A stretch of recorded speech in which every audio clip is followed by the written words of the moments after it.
right. Well, I didn't lament with you back when all the police shootings and stuff like that were happening. And I'm definitely not going to rejoice with you now that allegedly Kamala Harris has been elected president of the United States.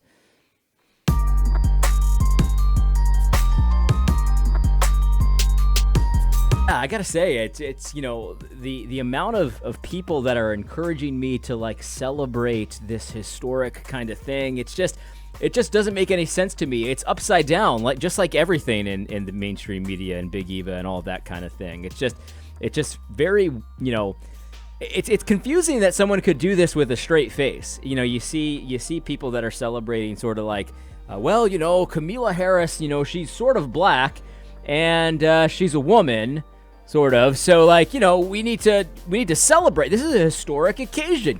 It's just amazing. Like, somehow a sort of black woman was elected president, allegedly, of course, in a country that is misogynistic and racist. Like, this is a historic occasion. Let's celebrate. I might have a few minor disagreements with her policy, but this is a time for rejoicing with those who rejoice. And I got to be honest with you.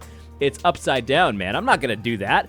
Why would I do that? That doesn't make any sense. The whole thing is just one big propaganda type thing, because this is the thing. Like, if you're not willing to celebrate the historic nature of Kamala Harris's rise to power or whatever, then you're against women and you're also against black people, sort of. And that's kind of how they're trying to frame this. So you could either be against women and black people, or you can celebrate the historic nature of this amazing alleged election. And you notice when people want you to lament with those who lament and rejoice with those who rejoice, it's always a certain category of people that want you to do this, and it's always the official story. So you can only lament if the media tells you that it's something lament-worthy. And you can only rejoice if the media tells you it's something rejoice-worthy. And if it doesn't, maybe you can rejoice or lament privately, but definitely don't put that mess on social media, right? Like let's not rub people's nose in it, right? Privately, but then publicly you're like, well, I'm so sorry. It reminded me of Matt Chandler when he was apologizing, bending over backwards for how backwards conservatives are and how Obama was a great person. Publicly, you got to say the right things according to the media. That's how you know our evangelical leaders are part of the propaganda arm. They will only allow you to do whatever is official to do. And if it's not official, then maybe, okay, you can keep your lament and rejoicing private, but don't put that mess publicly, because that's not Christ-like. That's not loving. That's not very nice. You got to rejoice with those who rejoice and lament with those who lament. That's a very manipulative thing, because it's a Bible verse, right? But they're getting it all twisted up, because obviously you don't lament everything that people lament, because if people are lamenting good things, that's not appropriate. If people are rejoicing evil, that's not appropriate. That's upside down. You need to refuse consent for that kind of thing.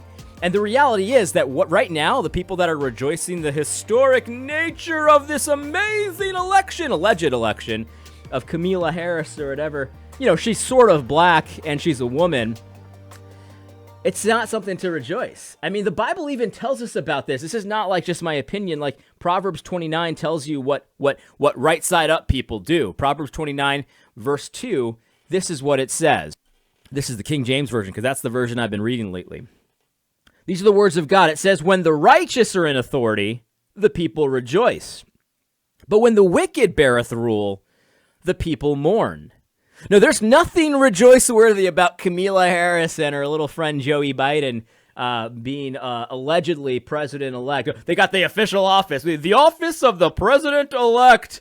And they've got their briefings, and they're reaching out to world leaders, and they're telling you who their coronavirus task force is going to be. The media is reporting on it like it's a real thing. This just is pathetic, man.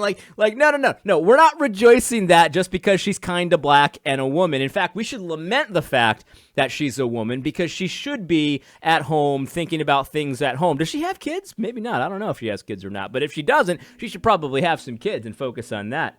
And before you get all uppity, Amy Coney Barrett's the same way. I mean, I'm sure Amy Coney Barrett will be a great justice. I'm not saying that she's going to be terrible. In fact, she'll probably write the opinion that overturns the election, most likely, because that's the best script right there. Either that or Clarence Thomas. That actually might be better if Clarence Thomas wrote the opinion. But anyway, the point is though that like it's actually not that, we shouldn't be rejoicing. Like, she's got a lot of kids. She should probably be home with her kids and teaching her kids and raising her kids. I don't know how demanding the schedule of a Supreme Court justice is, but I would imagine it's pretty demanding. I feel bad for her kids, man. You should also feel bad for Kamala Harris's husband, by the way. Kamala Harris's husband, he's the first gentleman. Can you imagine how emasculating that must feel? I'm the first gentleman. Does he have a beard? Does he have a beard? I don't even know what he looks like. It probably doesn't have a beard. Let's just be honest about that. But no, there's nothing rejoice-worthy about this. Like, she's wicked. Like, forget about the fact that she's a woman, and all that, and kind of black. Like, she's actually one of the worst of the worst. Like, when all the Democrat pagans were running for the nomination, she was, like, the most evil out of all of them. Remember when Tulsi Gabbard smacked her down? And she was right. Tulsi Gabbard was right about her. Like, she's wicked, man. She's evil. And so only if you're upside down would you want to rejoice in the wicked bearing rule. That's what this proverb says. Like, that's not how the natural order is. That's not how God created the universe. So why in the world would you follow people like Thabiti, people like Eric Mason, people like that pastor from the PCA who's like, whoa, just rejoice, I can't wait for a woman president. Like, why would you do that? Like, Planned Parenthood's rejoicing because they know what time it is. They know what time it is. Planned Parenthood knows that the incoming, allegedly, the incoming president, Kamala Harris, is going to make it a lot easier for them to kill babies. So they're thrilled about this. They're rejoicing. Why are evangelicals rejoicing along with Planned Parenthood? Like, we understand that when the wicked beareth rule, the people that want to do more wickedness, well, they rejoice because they have a pagan friend in the White House in high places. But righteous people should be mourning, right? Like, this isn't a time for that kind of thing. It's just so bizarre. Like, what would be good about this? Why would I'm not going to rejoice with you. You see all those pagans in the streets that are like, they're still acting violent and crazy, even though that their wicked ruler won, Kamala Harris. I mean, allegedly she's kind of black. And then she's a woman, so I guess I'm supposed to... No, I'm not going to rejoice for that. Those are stupid reasons to rejoice. Like, her kind of blackness and her female gender, like, God gave her that. Like, there's nothing rejoice-worthy about that. In fact, it's unnatural that she's in the position that she's in. There's no question about it. She looks unnatural. She acts unnatural because it's an unnatural position for her to be in. There's no rejoice. For a Christian, there's nothing to rejoice here. For a pagan, yeah, of course, it'll be easier for you to do wickedness now that you have a wicked ruler, right? Obviously. But for a Christian, there's nothing to rejoice here. This is historic. It's a historic nation. Yeah, the Planned Parenthood thinks so too. You're on the same team with Planned Parenthood here. I'm not rejoicing with Planned Parenthood.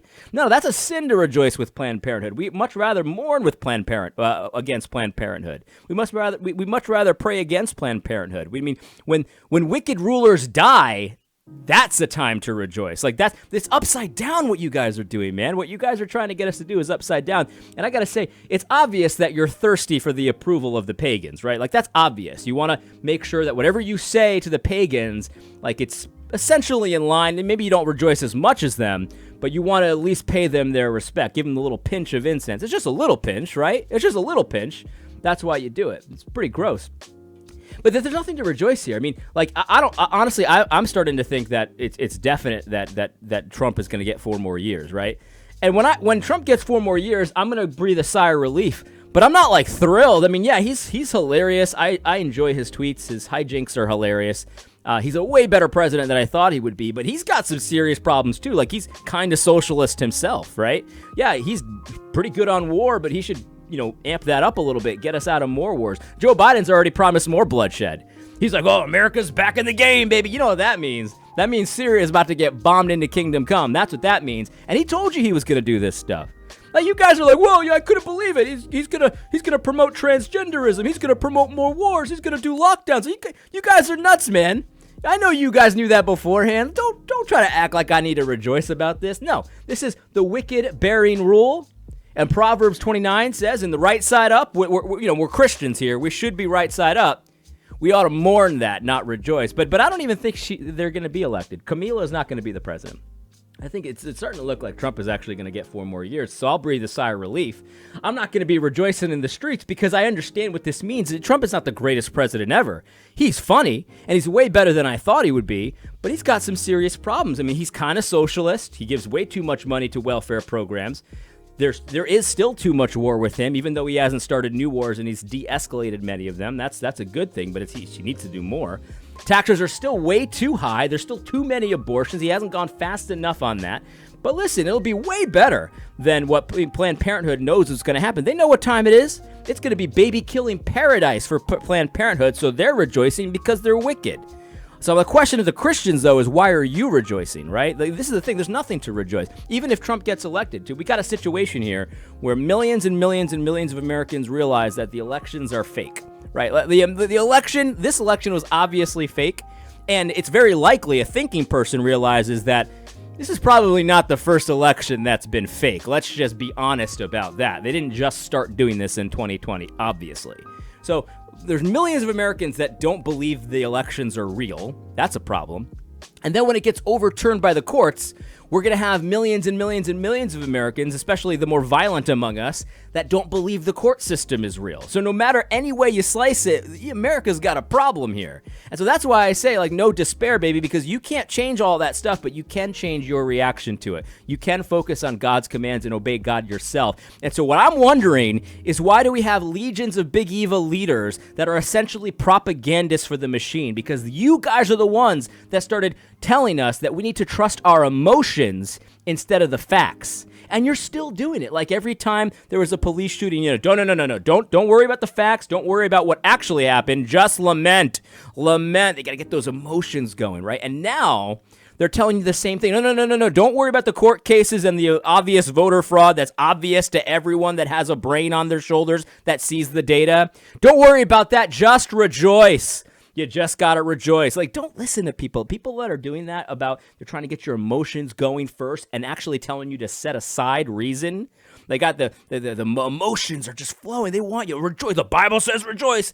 That's an abuse of the text, man. You know that's an abuse of the text. We're not supposed to rejoice wickedness. We're not supposed to rejoice wicked rulers. We're not supposed to just assume that the wicked rulers that have been wicked their whole career, that tell you they're going to do wickedness, are somehow going to do good. Like, you guys are nuts, man. I'm not doing that. No, do not trust evangelical leaders that are trying to emotionally manipulate you right now. They don't want you to think about the reality. They don't want you to think about the court case. They just want those emotions. They want to grab you by your emotions and make you do the dance that they're doing, make you pretend like the emperor has clothes when he doesn't. Don't believe the Big Eva propaganda machine. It's become so obvious, I think, to many people how much the Big Eva propaganda machine is in lockstep with CNN, with MSNBC, with Fox News. Whatever the official story is, that's what you're hearing from Gospel Coalition. That's what you're hearing from ERLC. Christians ought not to be that way. Do not rejoice wicked rulers that are about to accomplish wickedness.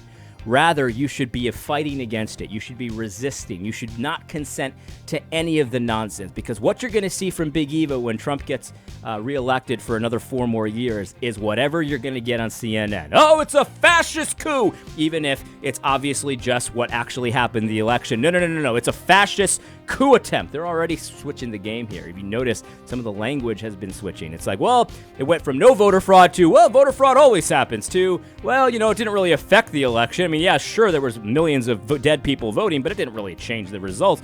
All the language is switching up, man. All this language is switching up. I saw one news article that said that Biden had been characterized as the president-elect. Characterized.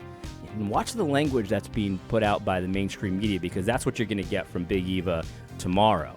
You're going to get the fascist dictatorship. This is horrible for a Christian. They're political idolaters. And meanwhile, the only ones that are actually rioting are the pagans. They're the political idolaters, obviously, but they want to try to pretend like you're crazy. You're the idolater. No. We don't listen to any of that stuff, man. You guys are propagandists. You're experts at it, but your time has come. It's become patently obvious that guys like Ray Ortland, Thabiti Anyabwile, Eric Mason, all of these guys, the Gospel Coalition types, their mission is to just get you to believe the official story. And anyone who questions the official story has become a satanic conspiracy theorist now. Reject that.